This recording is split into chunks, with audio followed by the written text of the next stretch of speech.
Finally বন্ধুগণ অনেক কষ্ট করে যেমন তেমন করে মানে ঠাকুরের দর্শনটা আমাদের হয়ে গেছে। এখন বাজছে রাত্র 12টা, মোটামুটি আমাদের 10টার দিকে মানে ঠাকুরের মানে দর্শনটা হয়েছিল। তো ঠাকুরের দর্শন করার পরে যত টায়ার্ড নিয়ে যত কিছু থকাপড় ছিল সব কিছু মানে দূর হয়ে গেছে। সত্যি কথা, আপনার যদি এই মন্দিরে আসার পরে মনটা এত ভাল লাগবে যে যত মানে আপনার কষ্ট ব্যথা বীজ যা আছে সব কিছু কিন্তু আপনার দূর হয়ে যাবে, সত্যি কথা। তার জন্য বলি, যদি কেউ যদি তিরুপতি না আসে থাকেন, একবার হলেও জীবনে আপনারা চেষ্টা করবেন যে মন্দিরে একবার আসার জন্য। এরকম লাগবে যে আপনার মানে মনটা এত শান্ত লাগবে আর মনটা এত ভালো লাগবে যে আপনার জীবনটা পুরো সার্থক হয়ে যাবে। তো আপনাদের এখানে এখন মানে আমি মন্দিরের বাইরের থেকে আপনাদের মন্দিরের পরিক্রমাটা করানোর চেষ্টা করব, দেখানোর জন্য। কিসের জন্য? মন্দিরের ভিতরে তো কাউন্টার মানে মোবাইল অ্যালাউ নেই, তার জন্য আমাদের কাউন্টারে জমা করে এখন মোবাইলটা আমরা নিয়েছি কাউন্টার থেকে। তো এখানে কি হয়, মন্দিরের বাইরে আপনার চাইলে আপনারা ছবি নিতে পারবেন, ভিডিও করতে পারবেন, যার যেমন ইচ্ছা। চলুন আপনাদের দেখাচ্ছি। এই যে বন্ধুগণ দেখুন, এ হলো তিরুপতি মন্দির, এ হলো তিরুপতি মন্দিরটা। বন্ধুগণ দেখুন, সবাই বলে দেন গোবিন্দা গোবিন্দা গোবিন্দা। এই ব্লগটা বানানোর একটাই কারণ যে আমরা তো সুন্দরভাবে দর্শন করেছি, চাই যারা যদি এরকম দর্শন করতে না পারুন তারা যাতে ঘরের থেকে বসেও যাতে এই দর্শনটা করতে পারুন, এটাই আমার ইচ্ছা ছিল। তার জন্য আর এই ব্লগটাও বানিয়েছি। আরেকটা কথা হলো কি, যেমন বলেছি জীবনে একবার হলে আপনারা চেষ্টা করবেন নিশ্চয়। আর দেখুন এরকম শালটাল বানানো আছে, দেখুন অনেক দর্শনালু লোক কিন্তু এখানের মধ্যে আশ্রয় নিচ্ছে। কার জানি সকালে মানে রিটার্ন হবে, ট্রেন হবে, বাস হবে, এদের কিন্তু সবার দর্শন হয়ে গেছে। দর্শন হওয়ার পরে কিন্তু আপনারা কিন্তু এই জায়গাটায় আসতে পারবেন আর সামনে দেখতে পারবেন। দেখুন এইখানের মধ্যে ওই যে আপনি দেখুন ওইখানের মধ্যে কিন্তু আছে, প্রদীপ জ্বলাচ্ছে মানুষরা, যার যার মানে মনের মানে ইচ্ছা মতো মানে কিছু যদি প্রার্থনা করে, যদি প্রদীপ জ্বালানো থাকে মনে প্রার্থনা করে ওখানে প্রদীপ জ্বালাতে পারে। আর সামনে দেখুন এখানে মানে আছে। এই আপনাদের চারদিকে একটা পরিক্রমা করে দেখানোর চেষ্টা করছি বন্ধুগণ। এরকম এই চ্যানেলের সাথে বুঝিয়ে থাকবেন আপনারা। কেমন লাগছে জানাবেন আমাদের ব্লগটা, আর সবসময় আমাদের পাশে থাকবেন কিন্তু বন্ধুগণ, এটাই আমার আবদার রইল। খুবই ভালো লাগবে বন্ধুগণ আপনারা যদি আসেন। এখন আমরা রাত্রটা আজকে এখানের মধ্যে থাকবো, তারপর আমরা সকালের দিকে আমরা রওনা হব। তো এখন কি হয় কি, যতটুকু খবর পেয়েছি 1:30 থেকে নাকি 3টা অবধি এখন আমরা তিরুমলা, এটা তিরুমলাতে মানে মন্দিরটা আছে যেটা তিরুপতি মন্দিরের। আর এই মন্দিরের থেকে মানে আমাদের তিরুপতি যেতে হবে, যেখানে হলো মানে মোটামুটি 20 কিলোমিটার নিচে যেতে হবে। তো ওখানে যেতে কি হয় কি, আমাদের মানে এখন মানে ট্রান্সপোর্টেশন যে কিছু আছে মানে এখন বন্ধ থাকবে 1.5 ঘন্টা মতো। তো আমরা ভাবছি এখানে মন্দিরে কোথায় আশ্রয় নিয়ে নিই, তারপর আমরা যখন ভোর সকাল হবে তখন আমরা বের হব নিজের গাড়িতে গিয়ে, তারপর ওখান থেকে আমরা রওনা হব। এখন এই যে বাম্পিও আছে এখানের মধ্যে, বহুত মানে এরকম মানে গুড্ডুর কিন্তু ঠাকুরের কি পাচ্ছে দেখুন। এটাই বলে যতই কষ্ট হোক কোনো কিচ্ছু হয় না, ঠাকুরের মানে দুয়ারে আসলে পরে যতই কষ্ট হোক কোনো কিচ্ছু হয় না। সবাই আমরা ভালো আছি আপনাদের আশীর্বাদে, আর মন্দিরের দর্শন করে খুবই ভালো লেগেছে। আর এই মন্দিরে কিন্তু অনেক রহস্য আছে, যেটা তো আপনারা গুগলে এমনি দেখতে পারলে জানতে পারবেন। মন্দিরের ভিতরে একটা কিন্তু প্রদীপ আছে, যে প্রদীপটা কিন্তু জানি না কখন জ্বালানো হয়েছে, এখনও জ্বলছে। আর যে মন্দিরের ভিতরে যে মানে ঠাকুরের যে মাথায় যে চুলটা আছে, তো ওটা বলে সত্যির বলে ঠাকুরের। তো এরকম বহুত কিছু রহস্য আছে, তো আজকাল কি না জানে সব কিছু গুগলে নেটে চেক করলে সব কিছু পাওয়া যায়। তাও আপনাদের বলছি, মনে আপনারাও জানেন। মানে এখন আমি যাই অল্প আগের দিকে, ঠিক আছে, তারপর আগে গিয়ে আপনাদের সাথে আবার দেখা করব। তো মন্দির থেকে যাওয়ার পথে আপনাদের এটাও দেখিয়ে দিচ্ছি যে আমাদের মোবাইল কাউন্টার আর লাগেজগুলো কোথায় থাকে। যাদের লাগেজ থাকে তাদের তো লাগেজ এখান থেকে নিতে পারবে, সাথে কিন্তু মোবাইল কাউন্টার এরকম থাকে। এরকম কিন্তু অনেক কয়টা কাউন্টার পেয়ে যাবেন, যখন ওরা টোকন দেবে ওখানের মধ্যে কিন্তু কাউন্টার নাম্বার থাকবে, আর ওই কাউন্টার থেকে আপনাদের নিতে হবে। আর এই মোবাইল যে কালেক্ট করা হয় এটা কিন্তু মোটামুটি মন্দির থেকে ভালোই দূরে আছে, মন্দিরের পিছন দিকে হয়। তো আপনাদের সাথে এটাও দেখিয়ে দিচ্ছি, এখানে কিন্তু এরকম লাইন ধরে আপনাদের মোবাইলগুলো কালেক্ট করতে হবে। আর তার পাশেই কিন্তু এরকম দোকানও পেয়ে যাবেন, নানান রকমের দেখুন খেলনা দুলনা। এখানে মন্দিরের পাশে কিন্তু এই যে এরকম দোকানটা আছে, রাত্রে ভর কিন্তু এই দোকানগুলো কিন্তু খোলা থাকে। তো দেখছি আমাদের গুড্ডুর জন্য কিছু নেই নাকি, গুড্ডু খুব খুশি। আগের বারের মতো যেমনই ABCD এটা নিয়েছে, আলফাবেটস অ্যান্ড নাম্বারসগুলো।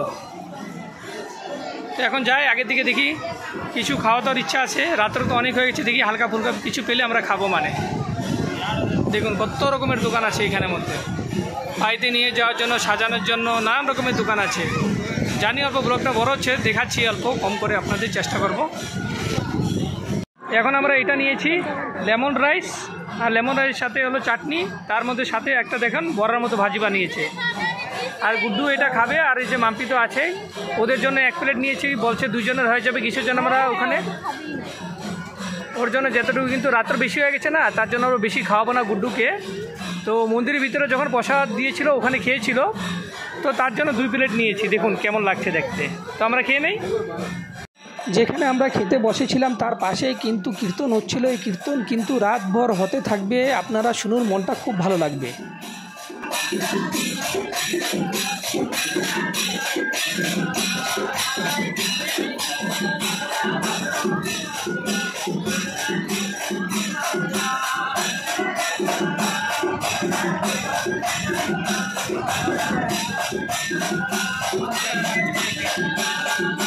দেখুন এখানের মধ্যে কত রকমের হাতে লাগানো ব্রেসলেট থেকে নিয়ে জুয়েলারি, কত রকমের জিনিস, হাতের গলার।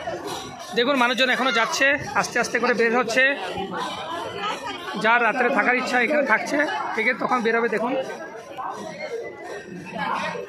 ভেঙ্কটেশ্বর স্বামী এখানে দেখছে কানের, কিনা বল রে? আচ্ছা, এগুলো হলো কানের, মানে 100 টাকার আপনার 3 পেয়ার পাবেন বলছে। অল্প বেশি লং হয়ে যাবে বলে তার জন্য মানে 2 ব্লগে মানে করেছে, মানে 2 পার্টে মানে করেছি। কিসের জন্য? কালকে তো আজকে নতুন সকালে মানে ভাবছিলাম দুপুর দিকে মানে দর্শন হয়ে যাবে বলে ভাবছিলাম, আগে আপনাদের বলছিলাম, কিন্তু দর্শন হতে হতে রাত্র হয়ে গেছে। তারপর রাত্রে বের হওয়ার পরে এখন ছোটো মোটো টুকটাক করে ভিডিও করছি আপনাদের সাথে শেয়ার করার জন্য। ঠাকুরের জন্য আমরা এই প্রতিমাটা একটা ছোট একটা ফটো নিয়েছি, 2টো বালাজি ঠাকুরের।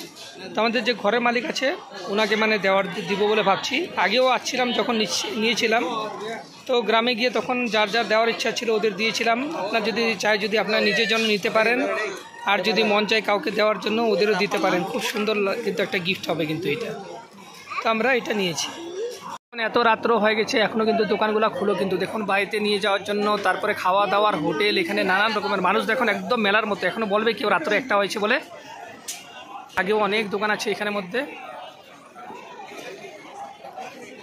দেখুন হাতের মধ্যে নিয়ে এরকম হচ্ছে গলার নেকলেস। যখন আস্তে ধীরে করে আমরা যাচ্ছি, এরকম আমাদের সাথে বুঝিয়ে থাকবেন প্লিজ। আর এই যে মাম্পি আর গুড্ডু এরাও চলছে। দেখুন এখানে কিন্তু জায়গায় জায়গায় আপনারা কিন্তু এরকম ড্রিঙ্কিং ওয়াটার পেয়ে যাবেন, ওয়াশরুম পেয়ে যাবেন। এই যে আমরা এখান থেকে জল ভরে নিচ্ছি, এখানে কিন্তু প্লাস্টিক অ্যালাউ নেই, কাচের বোতলের জল পাওয়া যায়, যেটা হলো 750 ml। ওটার জন্য কিন্তু ওটা 50 টাকা নেই। আপনারা যদি রিটার্ন করেন তবে 30 টাকা ফেরত করে দেবে বোতলটা, আর যদি না হয় পুরো 50 টাকা নেবে। তো এরকম জায়গায় জায়গায় কিন্তু এরকম সুবিধা দেওয়া আছে, আপনারা কিন্তু পেয়ে যাবেন। দেখুন কত রকমের বাচ্চাদের খেলাধুলার জিনিস থেকে নিয়ে ঘরে বাড়িতে তুলে ধরার জন্য সাজার জিনিস, কত কিছু পাওয়া যায়। সব জায়গায় কিন্তু ভেঙ্কটেশ্বর স্বামীর কিন্তু ছবি পেয়ে যাবেন। এত রাত হয়েছে বলে মনে হয় না, এখন দেখুন 1টার উপরে পার হয়ে গেছে। কত দোকান, মানুষজন, দোকানদার এখনও আছে। শ্রদ্ধালু তো আছে, ওদের তো শ্রদ্ধার জন্য তো ওরা ঠাকুরের দর্শন হওয়ার পরে বাড়ির জন্য রওনা হতে থাকে, কিন্তু তার জন্য এরা দোকানগুলো এত রাত্রে অবধি বসানো থাকে। তো এদের দোকান মানে সবসময় মানে খোলা থাকে। তো আমি হাতে বাঁধার জন্য কালা সুতা নিয়েছি, নিজের জন্য আর কিছু কিছু কাউকে দেওয়ার জন্য। তো এই করে দেখুন আপনারা পেয়ে যাবেন এরকম কালা সুতা। অলরেডি আমরা নিয়েছি, 10 টাকা করে নিয়েছে কালা সুতাটা। দেখুন এই যে পাশে চায়ের দোকান, আর সামনে দেখুন কত বড় কমপ্লেক্স। এখানের মধ্যে দেখুন মালা এরকম বেচা বিক্রি হচ্ছে।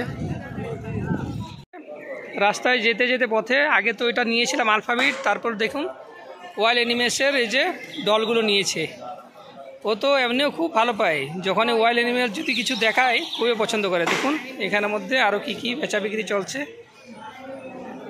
দেখুন রাত্রে বলে কে বলবে, কত দোকান লাইন করে খোলা আছে দেখাচ্ছে আপনাদের। দেখুন কত দোকান লাইন করে এরকমভাবে।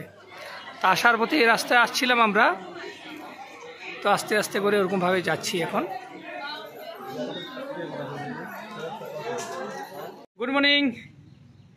তো এই রাস্তায় যেতে যেতে পথে এখন আমরা এক জায়গায় আন্ধ্রপ্রদেশে একটা জায়গাতে দাঁড়িয়েছি, যেখানে দেখলাম এখানের মধ্যে একটা ধাবা আছে। তো এই ধাবাতে এখানে আমরা এখন ওয়েট করেছি গাড়ি রেখে। ভাবছি এখানে টি কফি কিছু মানে করবো, সকাল থেকে তো করা হয়নি। আর তারপরে আপনাদের একটা জিনিস দেখাচ্ছি। এখানে দেখুন এই যে আপনাদের দেখাচ্ছি এখন, এ হলো একটা সামনে যে দেখতে পাচ্ছেন এটা হলো হাইওয়েটা, আর এদিকে ডান দিকে গেলে আপনার তিরুপতি, আর এদিকে লেফট সাইডে গেলে কিন্তু আপনার ব্যাঙ্গালোর যাওয়ার রাস্তাটা। দেখতে পারেন কি সুন্দর পরিবেশটা। বাইরে কিন্তু এখন আন্ধ্রাতে কিন্তু ভালোই গরম, ব্যাঙ্গালোরে কিন্তু এত গরম আমরা পাইনি। দেখুন কি সুন্দর পরিবেশটা। এখানের মধ্যে দেখানোর জন্য আসছে যে আপনাদের এই আমের বাগানটা। আমরা যখন আসছিলাম রাস্তার মধ্যে যাওয়ার পথেও আর আসার পথেও দেখছি যে জায়গায় জায়গায় কিন্তু এখানে এরকম অনেক আমের বাগান আছে। আপনারা যদি আগের ব্লগটা দেখে থাকেন দেখতে পারবেন, ওখানে কিন্তু আমরা একটা আমও 3-4টা দিয়েছিল একটা ভদ্র মহিলা। তো এরকম আমরা আসার পথে ওই লাইন হোটেলের ধাবাটা দাঁড়িয়েছিলাম কিসের জন্য, সকাল থেকে আমরা কিছু ব্রেকফাস্ট করিনি, তার জন্য এখানের মধ্যে দাঁড়িয়ে অল্প আমরা রিল্যাক্স নিচ্ছিলাম। দেখুন কি সুন্দর লাগছে। সামনে রাস্তাঘাট, রাস্তাঘাটের সাথে ধাবা, আর ধাবার সাথে দেখুন এখানের মধ্যে এত সুন্দর একটা আমের বাগান। আবার এখানের মধ্যে দেখতে পারবেন এই যে ওয়াশরুম আছে, ওয়াশরুমে গিয়েও যদি কেউ ফ্রেশ হওয়ার থাকে ফ্রেশ হতে পারবেন। তো এরকমই পরিবেশটা ছিল। চলুন এখন দোকান দিকে যাই আর আপনাদের দোকানটা দেখাচ্ছি। দেখুন এখানে এরকম জলের বোতল দেওয়া আছে। এটা হলো লাইন হোটেলের ধাবাটা, যেখানে মধ্যে নানান রকমের দেখেন চিপস আছে, জলের বোতল আছে। তো আমরা জলের বোতল আর চা নিয়েছি। মাম্পি এখানে খুঁজছে মানে কি নিবে বলে। কোনটা নিবে তুমি বলো? বড়টা নিবে? মজা, ম্যাঙ্গো জুসটা নিয়ে নাও, এটা ভালো হবে। ঠিক আছে, চা খাবে না তুমি? দেখো এখানের মধ্যে ছোটো মোটো এরকম দেখুন চানা বুটের প্যাকেট করা আছে, এরকম সামনে টিভি আছে। হ্যাঁ আমাদের জলের বোতলটা নিয়ে নাও, ওইটা চলো। তো আমরা এই দুপুর 1টার সময় এসে বাড়িতে পৌঁছলাম। আমরা রাত্র 3টা কি 3:30টার সময় রওনা দিয়েছিলাম, 3:30টার দিকে রওনা দিয়েছিলাম। তো মোটামুটি 8:30-9টার ভিতরে পৌঁছে যাওয়ার কথা ছিল, কিন্তু যে গাড়িতে আসছিলাম আমার বন্ধুর গাড়িতে, ওই গাড়িতে কিছু মানে ব্যাটারি কিছু প্রবলেম দিয়েছিল। তারপরে ওখানে মেকানিক খুঁজে দেখিয়ে তারপরে যেমন তেমন করে বাড়িতে পৌঁছেছি। তো আপনাদের আশীর্বাদে আমরা ভালোভাবে সুস্থভাবে পৌঁছেছি। চেহারা দেখতে পারলে বুঝতে পারবেন যে মানে 2 দিন যাবত যে রাত্রের পর ঘুম নেই কিসের জন্য। শনিবার দিন পৌঁছার পরে আমরা ভাবছিলাম রবিবার দুপুরের ভিতরে আমাদের দর্শনটা হয়ে গিয়ে তো রবিবার দিনে আমরা ফেরত এসে যাব, কিন্তু আজকে হলো সোমবার। তো সোমবার 1টার সময় আমরা এখানে বাড়িতে ঢুকলাম। কিসের জন্য আপনাদের বলছি, যখন দুপুর 12টা-1টার সময় দর্শন হওয়ার কথা ছিল, হয়ে গেছে আমাদের মোটামুটি রাত্র 10টা বেজে গেছে। তারপরে ওই মন্দিরের মধ্যে পরিক্রমা করতে করতে আস্তে ধীরে করে তারপর মন্দিরের ওইখানের মধ্যেই অল্প 2-2.5 ঘন্টা রেস্ট নিয়ে আমরা 3:30টার দিকে বের হয়ে গেছি। আগে বাইরে হওয়ার কথা ছিল, তাও ভাবলাম না অল্প 2-2.5 ঘন্টা অল্প রেস্ট নিয়ে নেই। আবার 1টা থেকে 3টা অবধি আবার ওখানে কি হয়, তিরুমলা থেকে তিরুপতি যে 20 কিলোমিটার যে জার্নিটা উপর থেকে নিচে নামা, তখনই 1.5 ঘন্টা কিন্তু বন্ধ থাকে। আর এই আগে কিন্তু কি ছিল, যেটা মানে সিঁড়িতে করে যাওয়ার যে মানে হেঁটে যারা যায় তারা কিন্তু রাত্রেও যেতে পারতো, কিন্তু এখন ওয়াইল্ড অ্যানিমেলসের মানে কিছু রিক্সের জন্য তার জন্য এখন বন্ধ করে দিয়েছে। ওটা টাইমিংটা আলাদা আছে। তো আপনারা ওটা টিটিএন যে তাদের আছে ওটার মধ্যে দেখতে পারলে আপনারা দেখতে পারবেন, টিটিটি যেটা বলে। তো আমরা ওখান থেকে আসার সময় যে আপনাদের সাথে কয়েকটা মানে ভিডিও আমরা শেয়ার করেছি, আর আমরা মন্দির থেকে যে লাড্ডুটা আনছি আপনাদের দেখাচ্ছি কেমন কি হিসেবে ওরা দিয়েছে। দেখুন এটা তো বলছিলাম এই কালা সুতোগুলো নিয়ে আছি হাতে বাঁধার জন্য আর কাউকে কাউকে দেওয়ার জন্য। আর সাথে দেখুন এই যে কয়েকটা লাড্ডু দিয়েছে। তো এই লাড্ডুগুলো কিন্তু দেখুন এটা হলো মানে এই লাড্ডুগুলো যে 50 টাকা করে। আর একটা কথা যে আপনারা যদি টোকন নেন, যে মানে যে কজন যাবে তাদের টোকন হিসাবে ওদের কিন্তু লাড্ডুটা কিন্তু দেয়। এখন 2 জন মানুষ যদি যায় তাদের কিন্তু যে টোকেনটা দেয় ওই টোকেন হিসাবে ওরা 2টা লাড্ডু পাবে। তার উপরে যদি আপনার লাড্ডু যদি এক্সট্রা কিনতে হয় যে কয়টা, ওটার জন্য আপনার 50 টাকা করে পার লাড্ডু দিতে হবে। তো এর থেকে বড় আছে গ্রামে, ওই লাড্ডুটা আবার 100 টাকা করে। তার সাথে দেখেন ঠাকুরের একটা এরকম ছোট একটা স্ট্যাচু পাওয়া যায়, যেটা শুধুমাত্র 20 টাকা নিয়েছে। এরকম কয়েকটা নিয়েছি কাউকে মানে দিব বলে। তো আপনারা যদি চান এরকম বাড়িতে নিয়ে যাওয়ার জন্য আর কাউকে যদি গিফট দিতে চান, এরকম অনেক রকম জিনিস আছে যেটা আপনাদের সাথে আমরা শেয়ার করেছিলাম। দেখতে জিনিসগুলো ভারী সুন্দর, খুবই ভালো লাগে। তো আশা করি আপনাদের এই জার্নিটা আমাদের তিরুপতির যে ব্লগটা আছে আপনাদের ভালো লেগেছে। আর এরকমই কিন্তু লাড্ডুগুলো আমরা আগের বা একবার গিয়েছিলাম, কিন্তু তখন কিন্তু লাড্ডুগুলো কিন্তু বেশ বড় ছিল না। এবার লাড্ডুগুলো দেখছি কিন্তু খুবই বড় বড় আর খেতেও কিন্তু খুব স্বাদ। তো ওরকম কোনো কিছু নেই, আপনি যতটা চান অতটা নিতে পারেন। তো 50 টাকা করে পার লাড্ডু নিয়ে আপনাদের বলেছি। তো আর টোকেন যেমন আমরা যদি 4 জন যান 5 জন যান তাদের তো টোকেন ইস্যু করা হয়। টোকেন হিসাবে যে লাড্ডুটা প্রথমে দেওয়া হবে ওটা কিন্তু ফ্রি। আর মন্দির থেকে বের হওয়ার সাথে সাথে ছোট ছোট কয়েকটা লাড্ডু দেয়, যেটা ওখানে ব্রাহ্মণ থাকে ওইটা লাড্ডু মানে ওটা সাথে হাতে ধরে দেয়। তো আমরা মন্দির থেকে যে লাড্ডুটা আনার পরে ঘরে পূজা টুজা করে এখন আমরা বসে আপনাদের সাথে কথা বলছি। তো আজকের এই ব্লগটা আমরা এখানে শেষ করি। আশা করি আপনাদের ভালো লেগে থাকবে। আর যদি ভালো লেগে থাকে প্লিজ চ্যানেলটাকে আপনারা সাবস্ক্রাইব করবেন, লাইক শেয়ার আর কমেন্টস করবেন। Thanks for watching.